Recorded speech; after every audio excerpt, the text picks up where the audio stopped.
រណោះនឹកអនុសាបងនឹងស្រីយើងរស់នៅជាមួយនឹងគ្នាពេញដោយក្តីសុខ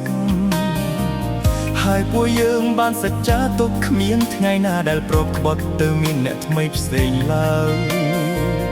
តែបើមានម្នាក់ណាដែលក្បត់យើងស៊ូប្រត់រហូតតែអ្វីៗដែលបងមិនធ្លាប់គិតសោះឥឡូវនេះរឿងរ៉ាវទាំងនោះវាកើតឡើងហើយ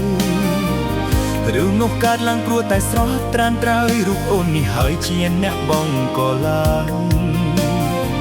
ធ្វើឲ្យបងសែងឈឺចុកចាប់ឈឺស្ទើរស្លាប់អ៊ូអាប់នៅពេញទ្រូង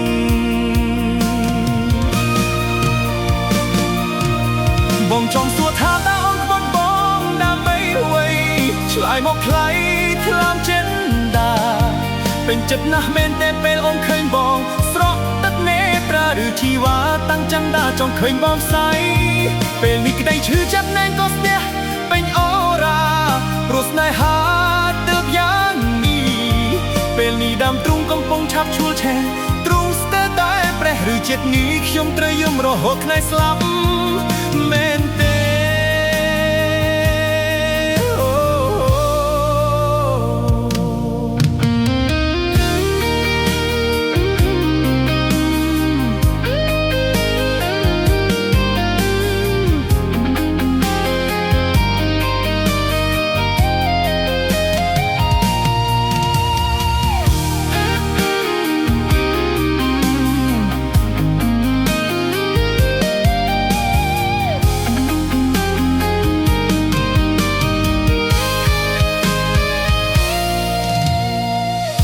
អ្វីៗដែលបងមិនធ្លាប់គិតសោះឥឡូវនេះរឿងរ៉ាវទាំងនោះវាកើតឡើងហើយ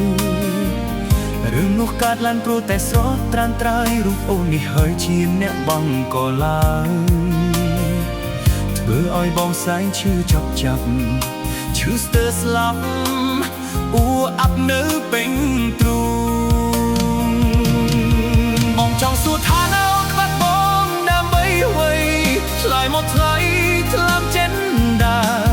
ពេញចិត្តណាស់មែនតែពេលអូនឃើញបងស្រក់ទឹកនេត្រាឬជីវ៉ាតាំងចេញដាចង់ឃើញបងផ្សៃពេលនេះក្តីឈឺចាប់ណែនក៏ស្ទះពេញអូរ៉ាព្រោះស្នេហាទើបយ៉ាងនេះ